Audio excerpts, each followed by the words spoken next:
तो dear students, मैं continuous कर रहा हूं इसी टॉपिक को।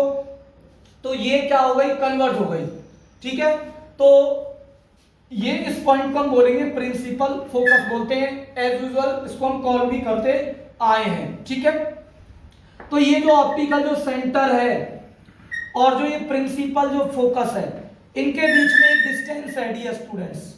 तो फोकस से और लेंस के सेंटर तक की दूरी को हम क्या बोलेंगे, जैसे मैंने मिरर में बोला था, क्या प्रिंसिपल फोकस से और मिरर के स्फेरिकल मिरर के पॉइंट तक। स्फेरिकल मिरर का पॉइंट कौन सा था, पोल। तो पोल से था, यहां पर कहां से होगी डिस्टेंस, ऑप्टिकल सेंटर से। ऑप्टिकल सेंटर से लेकर के प्रिंसिपल फोकस तक की ये जो लेंथ जो आ रही है, इस लेंथ को हम डियर स्टूडेंट्स बोलेंगे कि इस लेंथ पर हमारी जो आने वाली जो लाइट है वो फोकस हो रही है। क्या हो रही है, फोकस हो रही है। तो ये लेंथ होगी, कौन सी लेंथ बोलेंगे इसको हम, इस लेंथ को हम बोलेंगे डियर स्टूडेंट्स, क्या बोलेंगे, फोकल लेंथ बोलेंगे। क्या बोलेंगे, फोकल लेंथ। तो कॉन्वेक्स लेंस के बारे में हम पढ़ लेते हैं। कॉन्वेक्स लेंस को हम दूसरा नाम भी बोलेंगे, कौन सा लेंस बोलेंगे डियर स्टूडेंट्स, कन्वर्जिंग लेंस। ठीक है, कन्वर्जिंग लेंस होगा। ठीक है, एक हमने इसकी फोर्थ के बाद में एक और पॉइंट आ जाएगा, कौन सा आ जाएगा फोर्थ पॉइंट आपका, फोकल लेंथ बोलेंगे। क्या होगी focal length, the distance from optical centre to the principal focus with this length the light is converged at a point in another side of the lens, that is known as the focal length. okay, तो अब हम दूसरा point अब हम ये देखते हैं कि मान लो ये हमने फोकस मान लिया, f1 मान लिया। अगर मान लो मैं कहता कि रे ऑफ लाइट में इधर से इंसिडेंट करता, तो रिफ्रैक्शन कहां की तरफ होता, इधर साइड में होता। अगर मान लो मैंने सोर्स भी वही लिया हुआ है, मैंने लाइट का सोर्स, बट वो सोर्स मैंने इधर साइड में रख दिया। ठीक है, लेंस भी वही रखा हुआ है, कोई इसका रिफ्रैक्टिव इंडेक्स भी मैंने चेंज नहीं किया इस लेंस का। तो कहने का मतलब क्या है कि अगर कोई रे ऑफ लाइट इधर से आएगी तो वो कन्वर्जन इधर साइड में होगी। जितनी डिस्टेंस पर ये रे ऑफ लाइट कन्वर्ज होगी, उतनी डिस्टेंस पर ये रे ऑफ इधर से आने वाली लाइट भी क्या होंगी, कन्वर्ज होंगी, फॉर सेम कॉन्वेक्स लेंस के लिए।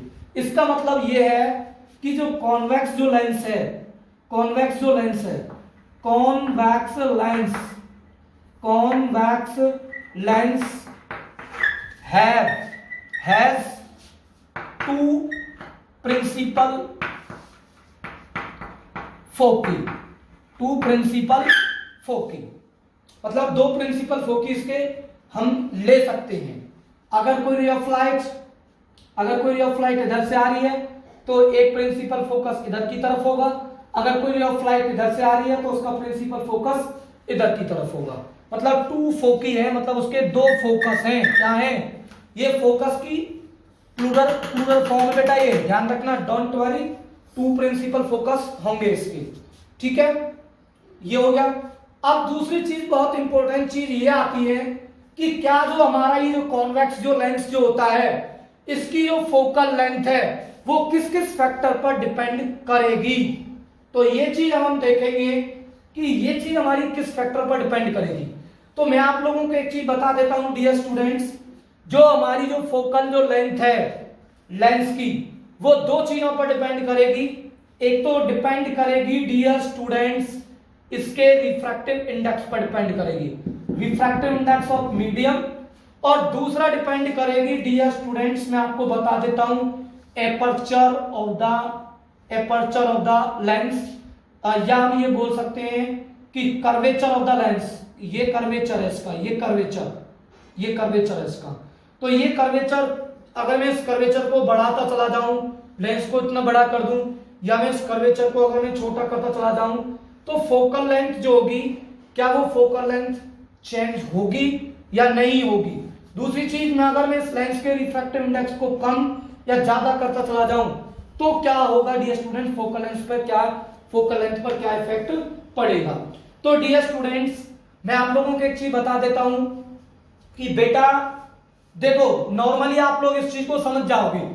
अगर मान लो रिफ्रैक्टिव इंडेक्स इसका अगर ज्यादा होता, इसका रिफ्रैक्टिव इंडेक्स अगर क्या होता डियर स्टूडेंट्स, ज्यादा होता, रिफ्रैक्टिव इंडेक्स ज्यादा होता, तो ये जो लाइट जो है वो हमारी रिफ्रैक्टिव इंडेक्स ज्यादा है, ठीक है, मान लो इसका रिफ्रैक्टिव इंडेक्स ज्यादा है, तो इसका रिफ्रैक्शन, ये जो रे ऑफ द लाइट है इसका रिफ्रैक्टिव इंडेक्स ज्यादा है, अगर मान लो इसका रिफ्रैक्टिव इंडेक्स ज्यादा हो जाएगा तो ये जो लाइट है ना बेटा, ये हमारी जो लाइट है जो आफ्टर रिफ्रैक्शन जो निकली है वो ज्यादा डिस्टेंस कवर नहीं करेगी, वो स्मॉल डिस्टेंस ट्रेवल करने पर ही वो क्या हो जाएगी dear students, away from the normal की तरफ क्या हो जाएगी, रिफ्रैक्ट होगी। कहने का मतलब ये है कि मैं आप लोगों को एक चीज बता देता हूं कि अगर रिफ्रैक्टिव इंडेक्स ज्यादा होता है तो रिफ्रैक्शन भी, अमाउंट ऑफ जो रिफ्रैक्शन जो होता है, जो बेंडिंग जो होती है वो कैसी होती है डियर स्टूडेंट्स, ज्यादा होती है। कैसी होती है, ज्यादा होती है। अगर मान लो रिफ्रैक्टिव इंडेक्स इसका अगर कम होता तो इसका रिफ्रैक्शन क्या होता है डियर स्टूडेंट्स, डियर स्टूडेंट्स क्या होता है इसका रिफ्रैक्शन कम होता। कम होने का मतलब है कि उसका जो एंगल ऑफ द रिफ्रैक्शन जो होता ना, तो ये एंगल कौन सा है, एंगल ऑफ रिफ्रैक्शन है।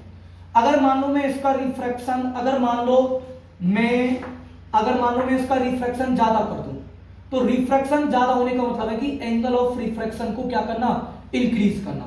और एंगल ऑफ रिफ्रैक्शन इंक्रीज मान लो मैंने कर दिया कि मान लो ये जो रे ऑफ द लाइट है ये यहां पर जाकर के क्या हो जाती, रिफ्रैक्ट हो जाती, इस यहां पर रिफ्रैक्ट हो जाती, ठीक है।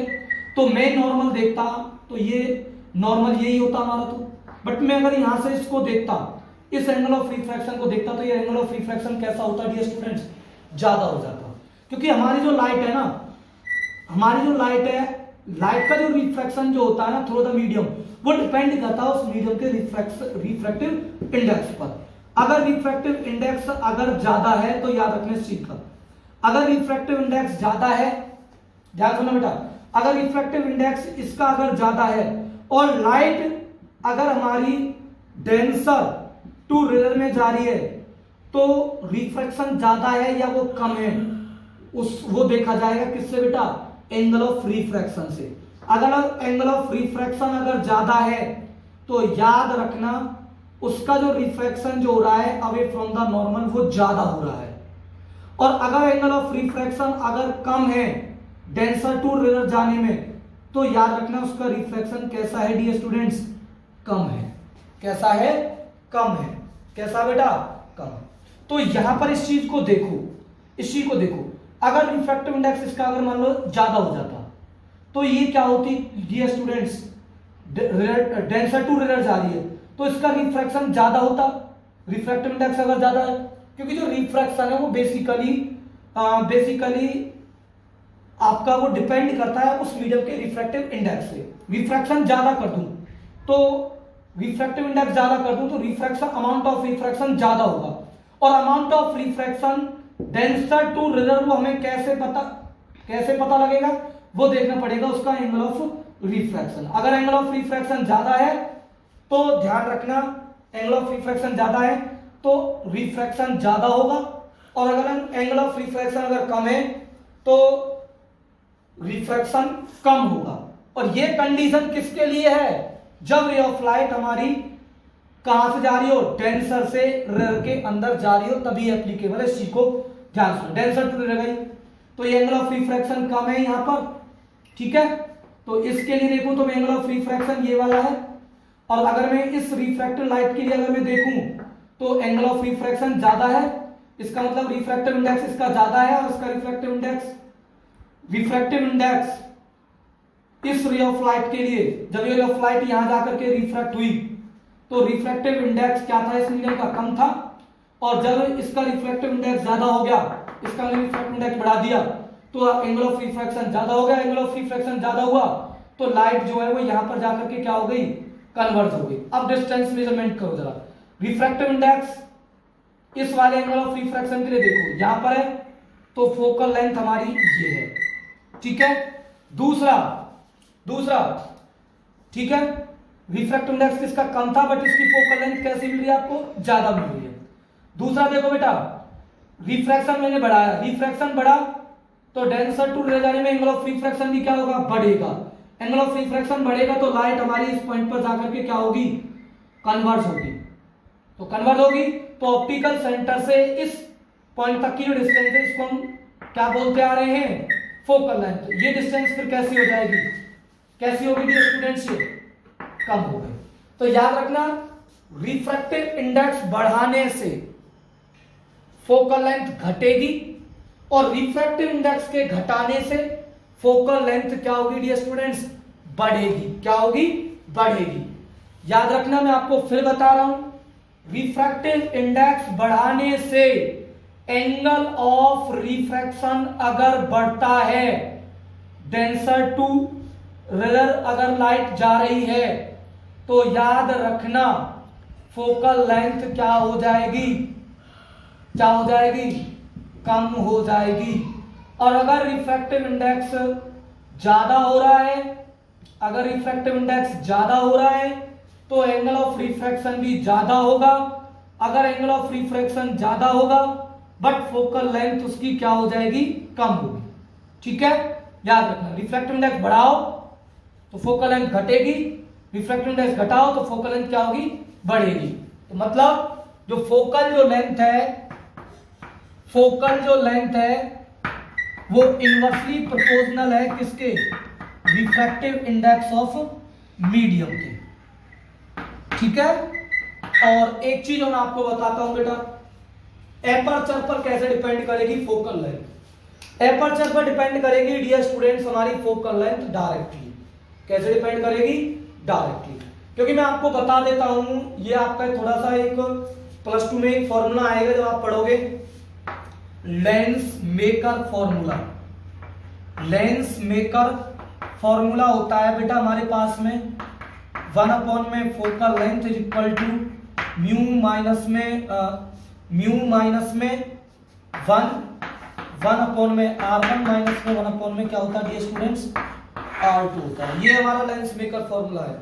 ठीक है, तो फोकल लेंथ रिफ्रैक्टिव इंडेक्स के इनवर्सली प्रोपोर्शनल है।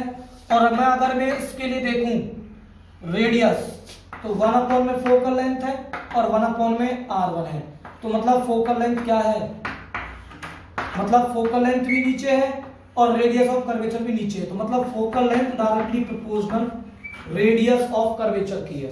मतलब रेडियस ऑफ कर्वेचर ज्यादा होगी तो लेंस का कर्वेचर ज्यादा होगा, और लेंस का अगर कर्वेचर ज्यादा होगा तो फोकल लेंथ भी कैसी होगी डियर स्टूडेंट, ज्यादा होगी। कैसी होगी, ज्यादा। बहुत इंपॉर्टेंट टर्म है।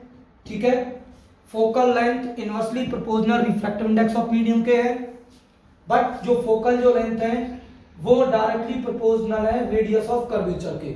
मतलब रेडियस ऑफ कर्वेचर का मतलब है कि अगर मैं इस रेडियस को बढ़ा देता हूं, अगर मान लो मैं दो लेंस ऐसे ले लेता हूं, एक लेंस तो मेरे पास में ये वाला है और एक स्टूडेंट्स मैंने लेंस कंसीडर कर लिया इधर साइड में ऐसे।